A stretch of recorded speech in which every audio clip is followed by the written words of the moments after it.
হয়েছে, গতকালকে আমাদের সাথে একটা তামাশা করা হয়েছে, গৌরবের বিরুদ্ধে ষড়যন্ত্র করা হচ্ছে। আমরা সেই ষড়যন্ত্রের গন্ধ পাচ্ছি। একে তো সরকার প্রশাসন সবাই জানে আমরা বড়পাশে অনেক দিনের স্বপ্ন গৌরব ছাড়া চাই।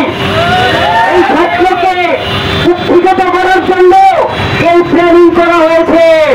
শুধু শহর নয়, আমরা একটি সম্ভাবনার না, দেশের অন্যতম বাণিজ্যিক কেন্দ্র ভৈরব, চীনেই আমাদের রেলপথ, বাণিজ্যিক অঞ্চল, রেলপথ বলতে চাই।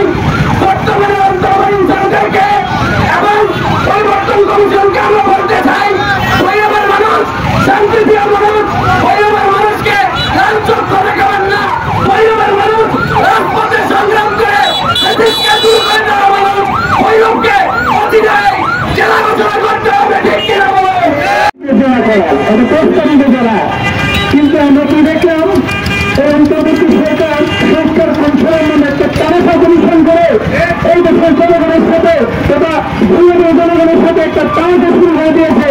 আমাদের দাবি ছিল ভৈরবকে খেলা করা, এটা না করে উল্টো আমাদেরকে ঢাকা বিভাগ থেকে কর্তন করে ময়মনসিংহের অন্তর্ভুক্ত করা হচ্ছে। এটা তীব্র নিন্দা এবং প্রতিবাদ জানাচ্ছি। এরই সাথে সাথে শান্ত ভৈরববাসীকে যদি অসন্ত করতে না চান, তাহলে আমরা বলবো আপনাদের সুরক্ষিত এবং হৃদয় হবে। যে বিজ্ঞপ্তি দেওয়া হয়েছে এটা স্থগিত করে ভৈরবকে বাসীভূত ঘোষণা করবেন।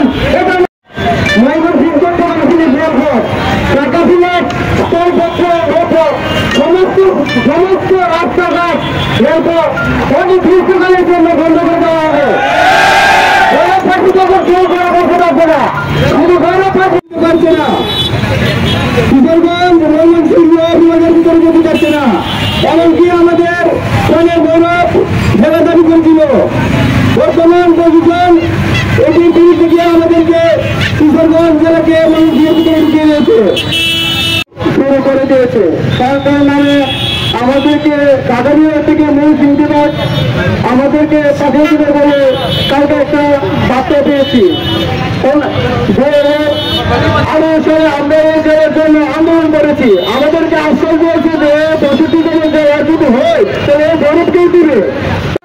দেখেছেন কালকের নিউজ, কালকে গৌরবকে জেলা না করার জন্য যে ষড়যন্ত্র করা হচ্ছে তা আমরা মানি না, মানব না।